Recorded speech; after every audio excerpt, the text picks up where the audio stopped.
Hello, नमस्कार साथियों। मैं राजा बीरबल आपका छोटे से प्लेटफॉर्म पर हार्दिक स्वागत करता हूं। बीएस क्लासेस में हम चल रहे हैं विद्युत की ओर और विद्युत का आपने 4 क्लासें पढ़ ली है। अब आज पढ़ते हैं 5वीं क्लास, जिसमें हम पढ़ रहे थे मापक यंत्र के बारे में। तो नेक्स्ट मापक यंत्र है आपका मल्टीमीटर। कौन सा है? मल्टीमीटर, जिसमें क्यों कौन कौन से मापा जाता है? एक तो धारा, एक प्रतिरोध और एक विभव। क्या मापा जाता है? धारा, प्रतिरोध, विभव। तो धारा का ऐसे ही मात्रक आप सबको पता होना चाहिए। क्या होता है भाई? एम्पियर। फिर दूसरा, प्रतिरोध का मात्रक क्या होता है? ओम। प्रतिरोध का मात्रक ओम। और विभव का मात्रक क्या होता है? वोल्ट। आपको पिछली क्लास में बता रखा है कि वोल्ट किन चारों का मान होता है। तो एक बार फिर से बता देते हैं किसका मान होता है। एक तो विभव का, एक तो होता है विभव का, दूसरा होता है विभवांतर का, विभवांतर का, तीसरा होता है आपके विद्युत वाहक बल, विद्युत वाहक बल, और चौथा होता है आपके टर्मिनल वोल्टता, टर्मिनल वोल्टता। तो इन चारों का क्या होता है भाई? वोल्ट होता है।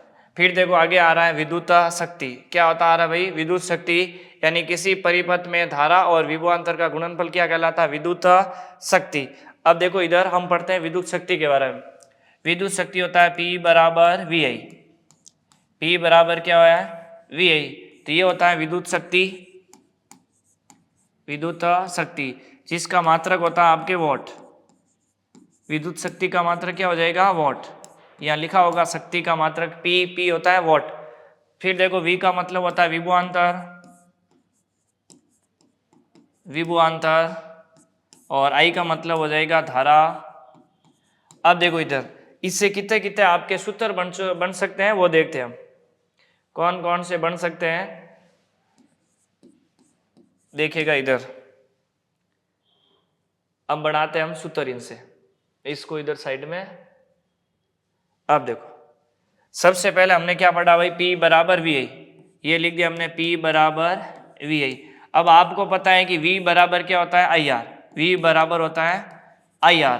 तो V के स्थान पर क्या लिख दूं मैं? IR। तो ये P बराबर V के स्थान पर लिख रहा हूं मैं V के स्थान पर क्या लिख रहे हैं? IR। क्या लिख दिया भाई? IR, और साथ में गुणे में क्या पढ़ा? I। तो एक सूत्र बन जाएगा P बराबर I स्क्वायर R। P बराबर क्या बन जाएगा? I square R। तो ये भी ध्यान रखना, P बराबर क्या होता है भाई? I स्क्वायर R, यानी शक्ति का मात्रक P बराबर I स्क्वायर। यानी धारा और प्रतिरोध दे रखा तो ये लगाना है, विभवांतर और धारा दे रखी है तो ये लगाना है।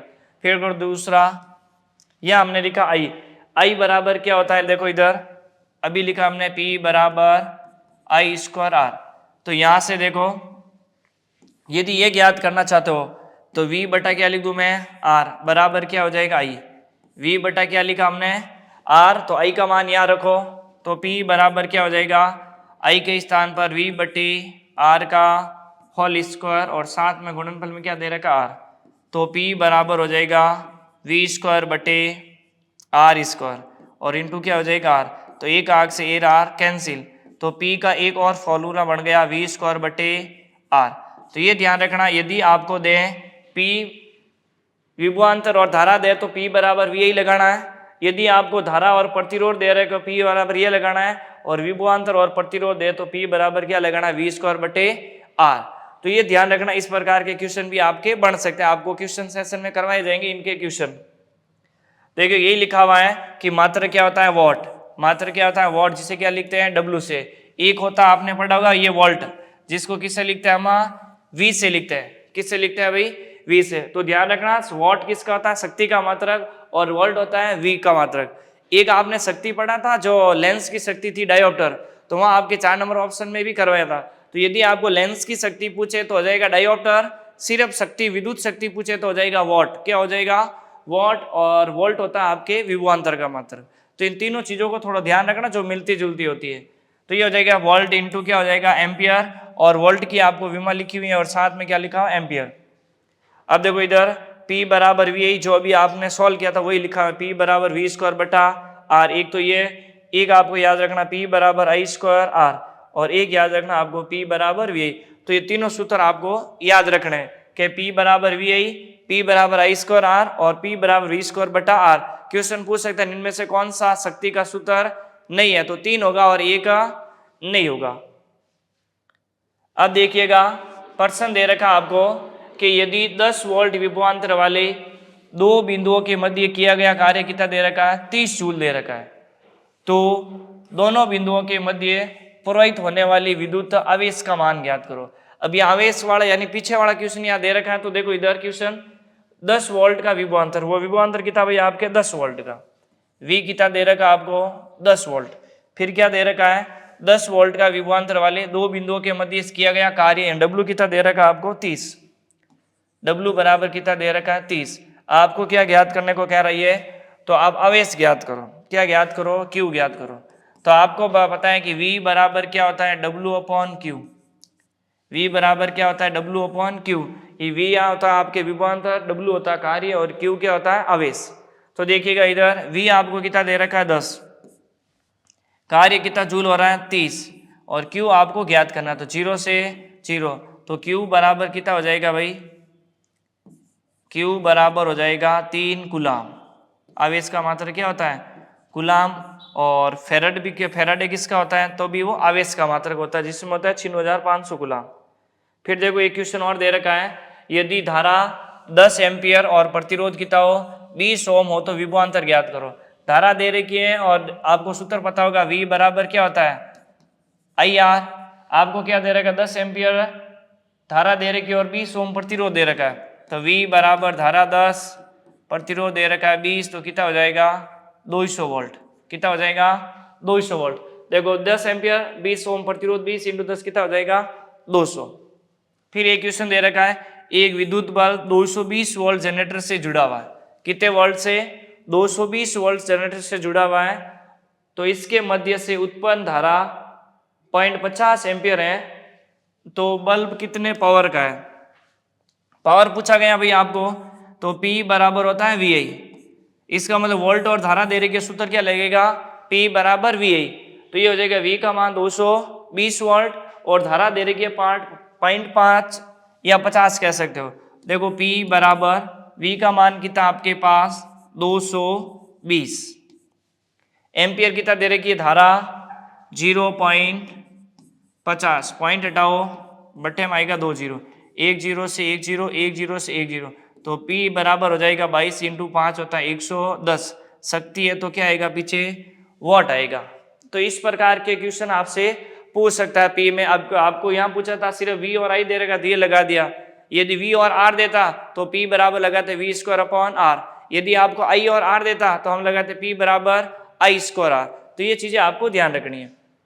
अब आता आपके बिजली की यूनिट, क्या निकालनी है आपको बिजली की यूनिट जो होती है आपके किलो वाट घंटा, यानी kWh किलो वाट घंटा।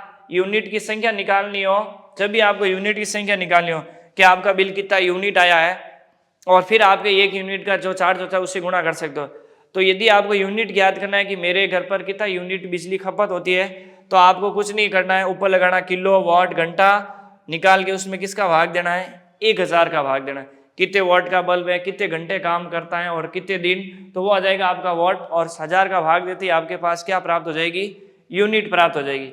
तो देखो 1 किलो वाट घंटा क्या दे रखा आपको 1 किलो वाट घंटा, 1 किलो वाट घंटा। अब देखो 1 किलो में कितने होते हैं भाई 1000, देखो लिखा हुआ 1 किलो में कितने होते हैं 1000। फिर देखो घंटे को सेकंड में चेंज करो तो कितना हो जाएगा 60 इंटू 60, घंटे को मिनट में और मिनट को सेकंड में गुणा करो, 3 इंटू 3 कितना हो जाएगा 36, 1 2 3 4 और 5, चौथा 36 इंटू 10 की पावर 5 आ रहा है। यदि यहाँ एक पॉइंट लगा रहे हो 3.6, तो पॉइंट लगाने का देखो इधर यदि आप नीचे पॉइंट लगा रहे हो तो क्या लिख सकते हो 10 को ऊपर नीचे गुणा कर लो और इधर हो जाएगा 36 और ये हो जाएगा 10 की पावर 5, तो यहाँ 10 का तो यहाँ लग जाएगा पॉइंट, 10 इंटू 3.6 इंटू 10 की पावर 5 और एक 10 कहाँ जाएगा ऊपर, तो 3.6 इंटू 10 की पावर 5। तो ये ध्यान रखना 1 किलोवाट घंटा बराबर कितना होता है 3.6 इंटू 10 की पावर 5 के स्थान पर 6 लिखना भाई, 3.6 इंटू 10 की पावर 6।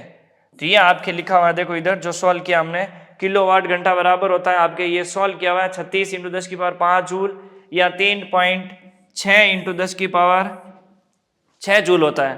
फिर आगे लिखा हुआ है किलोवाट घंटा, इसमें आप 3.6 मेगा जूल भी कह सकते हो, यानी डेढ़ से आपने मेगा पढ़ा होगा, deca hecto kilo mega giga tera penta, तो जो आपकी घातें होती है तो मेगा होती है आपकी 10⁶, मेगा कितनी होती है 10⁶, तो 3.6 × 10 मेगा जूल या 36 × 10⁻12 जूल।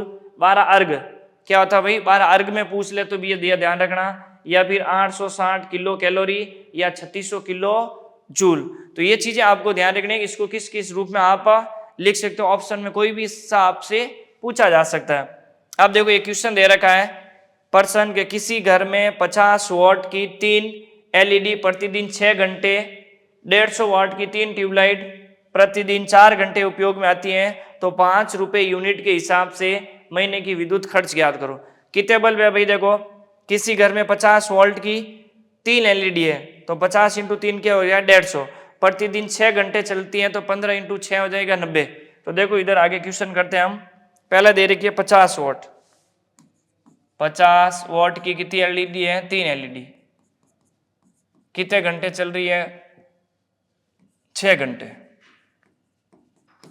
फिर दूसरा क्या दे रखा आपको, 50 वॉट की 3 एलईडी प्रतिदिन 6 घंटे, फिर 150 वॉट की 3 ट्यूबलाइट,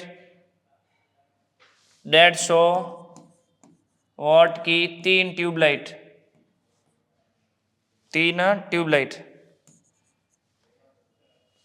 3 ट्यूबलाइट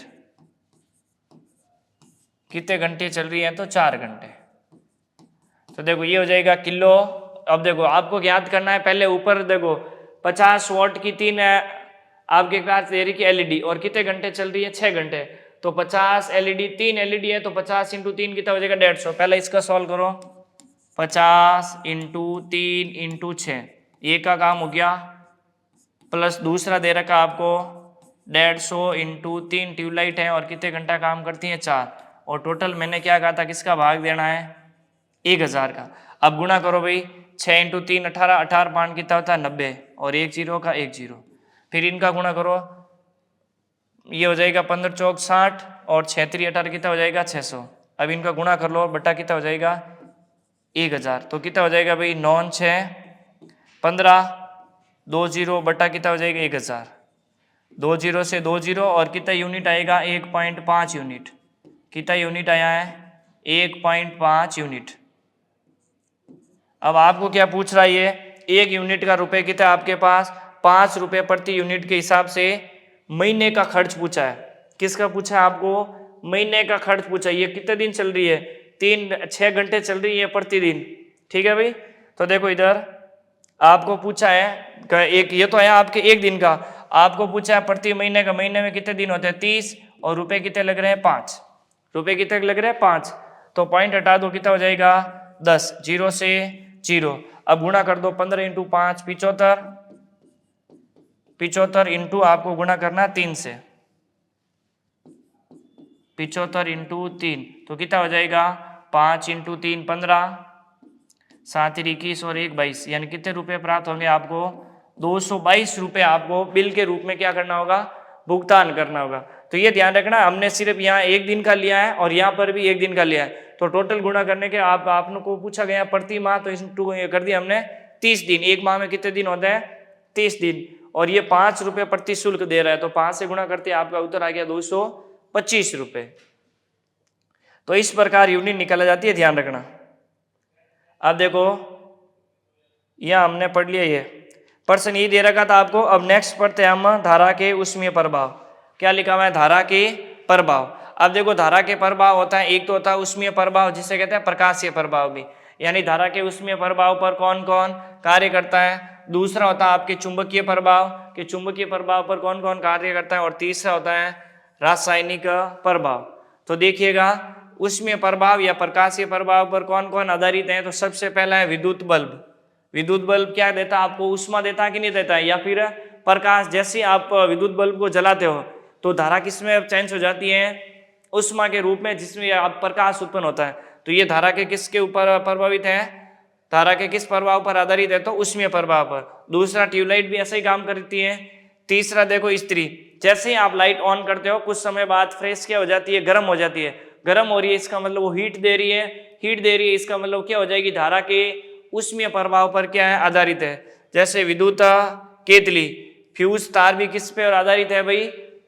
धारा के ऊष्मीय प्रभाव पर ध्यान रखना, क्योंकि जैसे ही आप अधिक मात्रा में धारा प्रवाहित होगी तो वो तार क्या हो जाएगा? गर्म हो जाए, जिससे पिघल कर वो क्या हो जाएगा?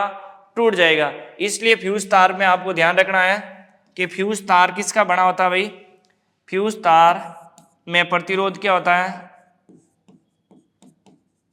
प्रतिरोध, और फ्यूज तार का प्रतिरोध निम्न होगा कि उच्च? बताइएगा एक बार। फ्यूज तार का प्रतिरोध यदि आप उच्च रखोगे, और गलनांक क्या रखना है इसको? निम्न। देखो इधर, फ्यूज तार का गलनांक क्या रखना है? गलनांक।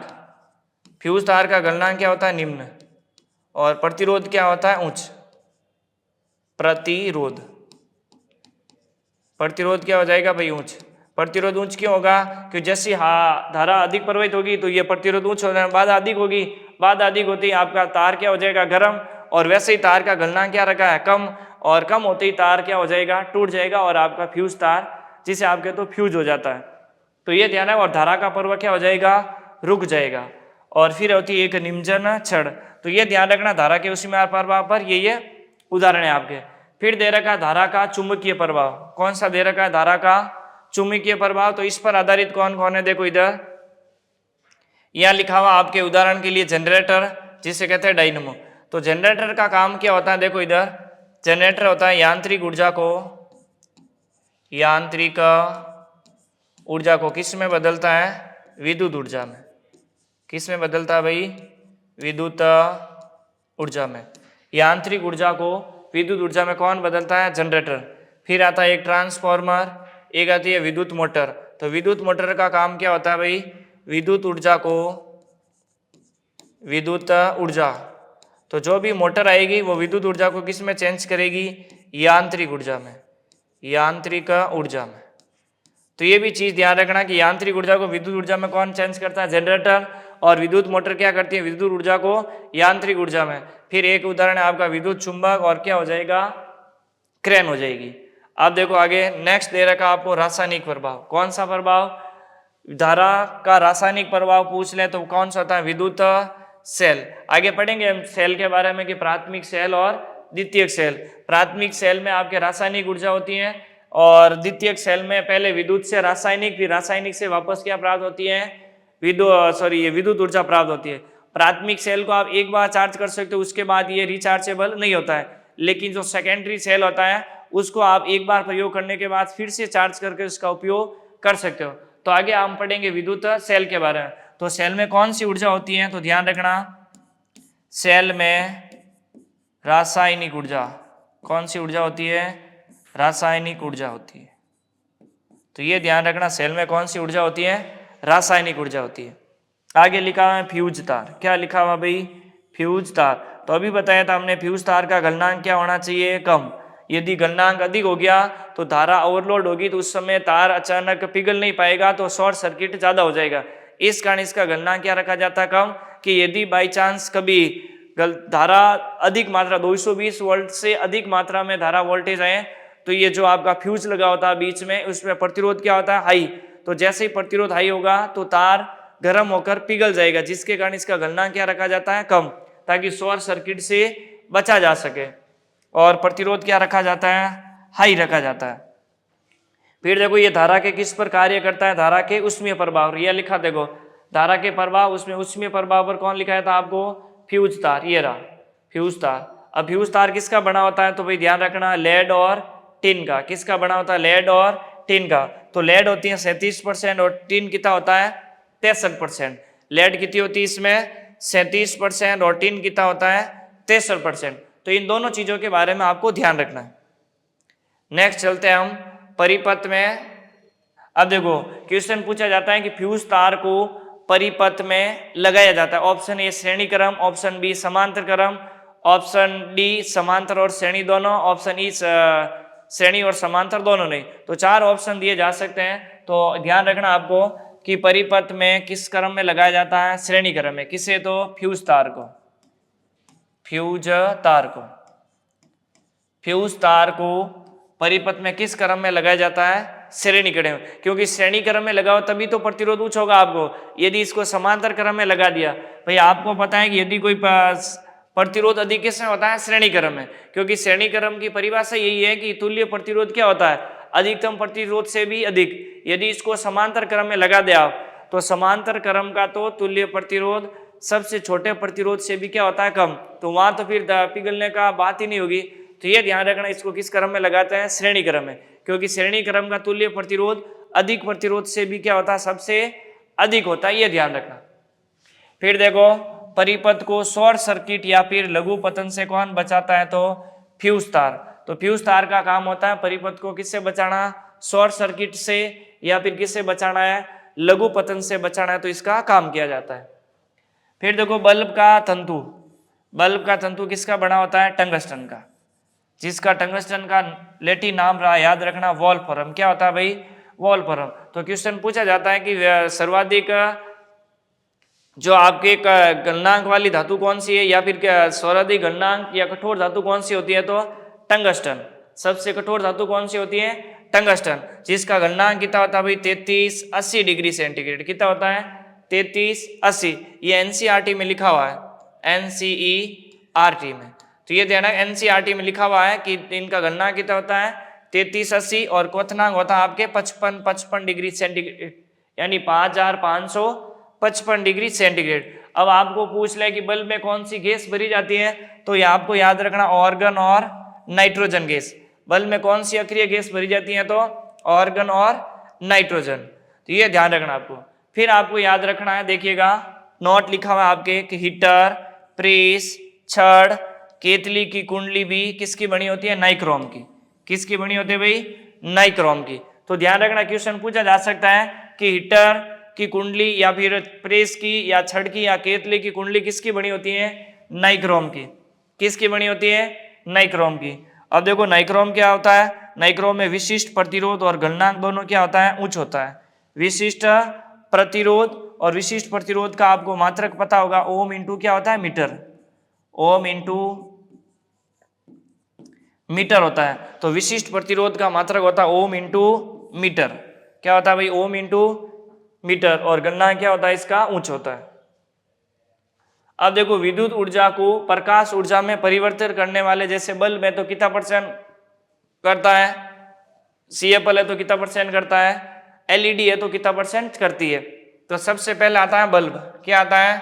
बल्ब। तो विद्युत ऊर्जा को प्रकाश ऊर्जा में कितना परसेंट चेंज करता है? 10%। फिर देखो, CFL प्रकाश ऊर्जा में विद्युत ऊर्जा को 40%। LED कितनी करती है? तो 80%। तो CFL की फुल फॉर्म याद रखना, कॉम्पैक्ट फ्लोरोसेंट लैंप। क्या हो जाएगा? Compact fluorescent lamp. ये किसकी फुल फॉर्म होती है? CFL, compact fluorescent lamp. दूसरी होती है LED, यानी लाइट इमिटिंग डायोड। क्या होती है? Light emitting diode. LED की फुल फॉर्म ध्यान रखना, लाइट इमिटिंग डायोड।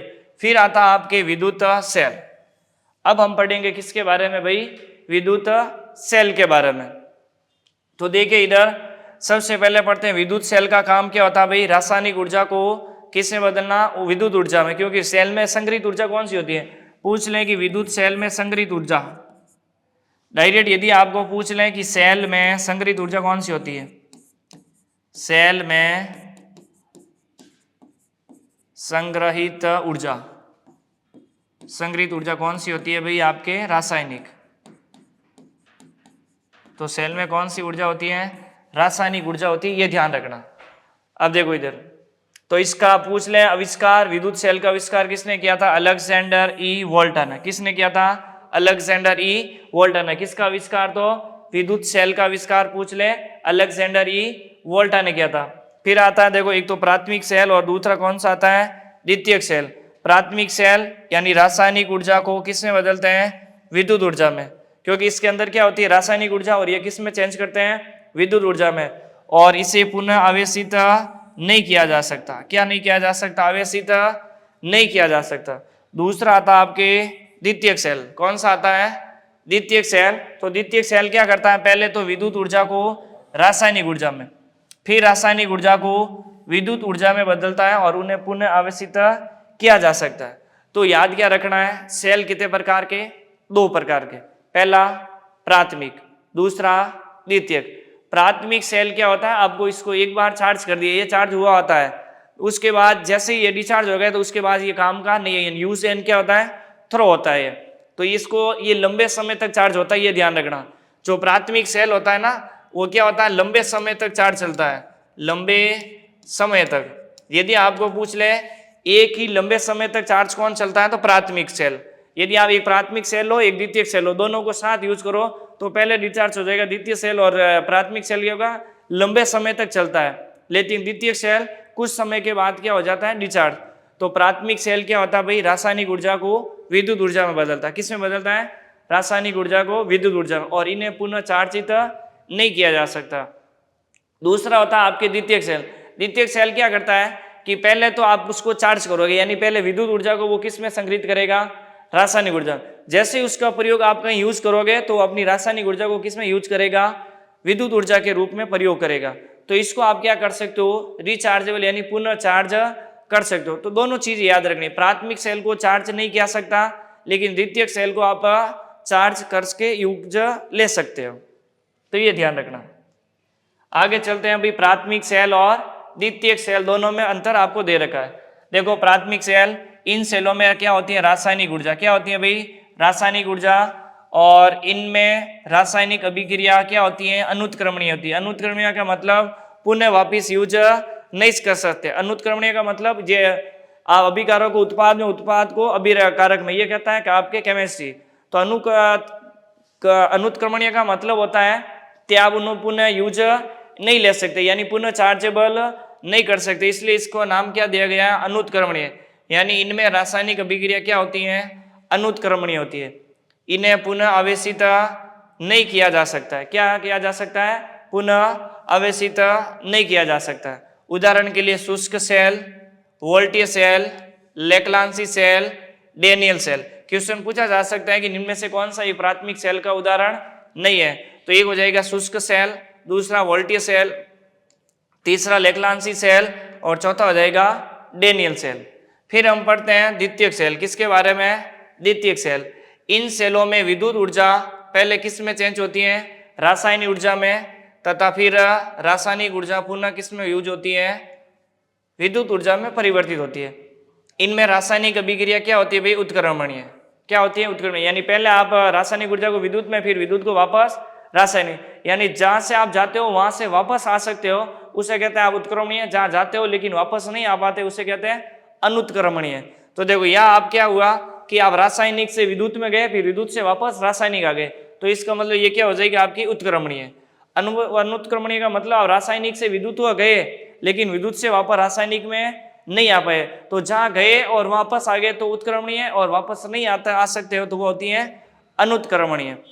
तो इसको सेल को बार बार क्या किया जा सकता है, आवेशित किया जा सकता है। इसके उदाहरण है आपके सीसा संचयक सेल। कौन सा हो जाएगा, सीसा संचयक सेल, एडिशन सेल जिसे कहता है आप क्षारीय सेल, फिर आप पढ़ोगे लोहा निकल सेल। तो ये थे आपके प्राथमिक सेल और द्वितीयक सेल। तो आपको समझ में आया होगा कि आपकी विद्युत धारा की क्लास कितनी रहने वाली है। तो आज हमने पढ़ा था प्राथमिक सेल, द्वितीयक सेल के बारे में। यदि आपको हमारा पढ़ाया हुआ कंटेंट अच्छा लगता है तो आपके साथियों को भी बताएं, ताकि उनके भी नंबर बढ़ सके। जय हिंद, वंदे मातरम, भारत माता की जय।